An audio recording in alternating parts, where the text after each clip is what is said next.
Ada video. Assalamualaikum warahmatullahi wabarakatuh. Halo Halo semuanya. Perkenalkan, kami dari kelompok 22 dengan tema patogenesis karies botol.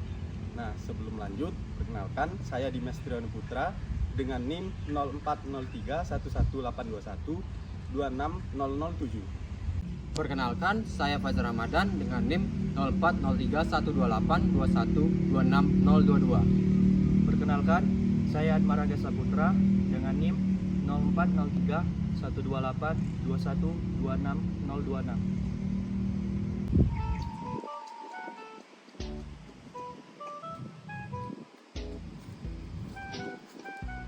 Aduh, adik ini kan udah kakak bilangin jangan ngedot mulu.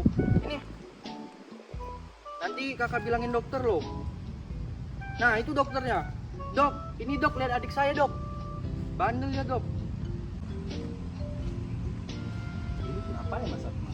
Ini loh dok, adik saya ngedot mulu, nggak mau makan. Oh, ikut dulu ya, nggak mau makan. Nanti dia bisa berlubang loh. Sini dokter periksa dulu. Buka mulut dong.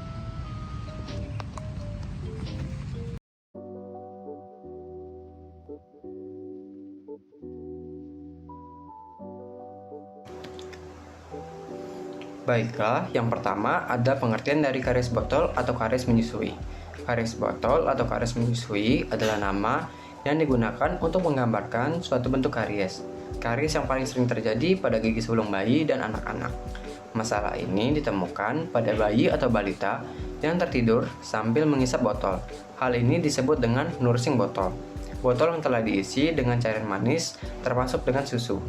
Selain itu juga, karies ini dapat ditemukan pada bayi yang menggunakan dot yang dicelupkan ke dalam cairan pemanis atau pada anak-anak yang memiliki kebiasaan nyusu dalam waktu lama. Frekuensi asupan gula yang dikombinasikan dengan aliran air liur yang rendah di malam hari merupakan faktor penting dalam pembentukan karies ini.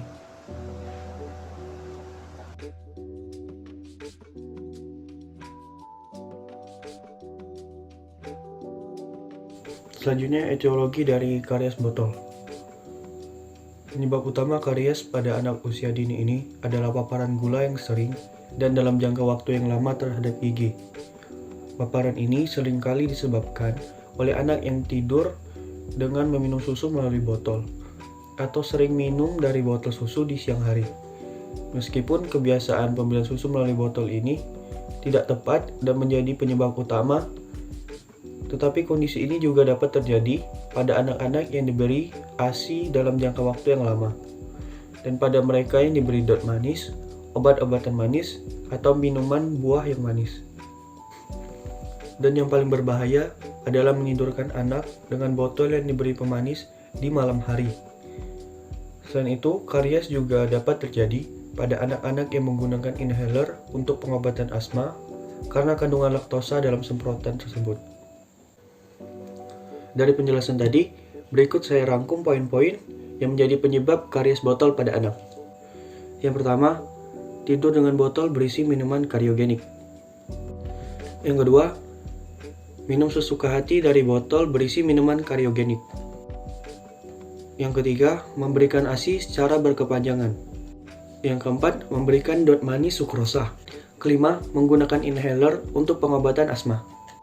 Keenam, memberikan obat sukrosa manis. Dan yang terakhir, sebagai tambahan, yaitu cacat perkembangan atau hipoplasia.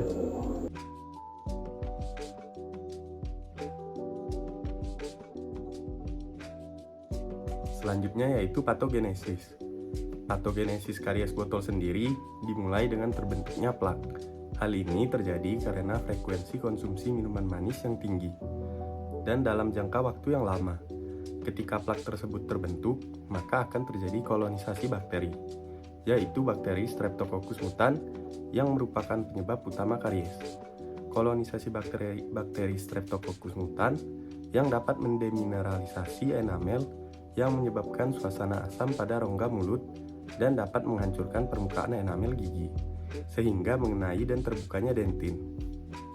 Kemudian, pada produk olahan yang dikonsumsi anak yaitu susu, terdapat jenis gula berupa laktosa.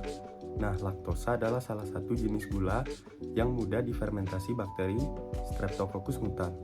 Dan pada saat malam hari, anak yang sering diberi minum dengan botol susu, maka produksi saliva di rongga mulut pada malam hari itu berkurang pada mulut. Ketika produksi dari saliva yang berkurang, maka saliva tidak dapat menetralkan pH di dalam mulut dan menyebabkan gigi pada anak tersebut karies. Nah, itulah mengapa karies mudah terjadi pada anak-anak, terutama pada anak-anak yang tidur sambil minum botol susu di malam hari.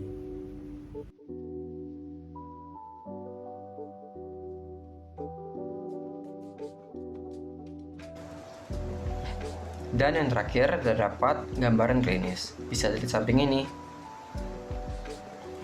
Pola klinisnya khas dengan 4 gigi insisif saluran atas yang paling parah terkena dampaknya. Kondisi ini juga dapat terjadi pada gigi molar atas dan bawah, hingga mencapai gigi caninus bawah. Serta gigi insisif bawah biasanya jarang mengalami karies, karena posisinya terlindungi oleh lidah ketika anak menghisap botol susu. Baiklah, selanjutnya terdapat pencegahan karies botol.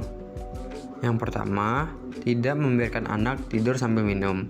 Membiarkan anak tidur sambil minum susu, jus, atau minuman mengandung gula melalui botol meningkatkan resiko penyakit ini. Saat anak hendak tidur, jauhkan minuman tersebut dari anak. Lalu yang kedua, membersihkan mulut anak setelah makan dan minum. Makanan dan minuman manis yang mengendap dapat menyebabkan karies botol.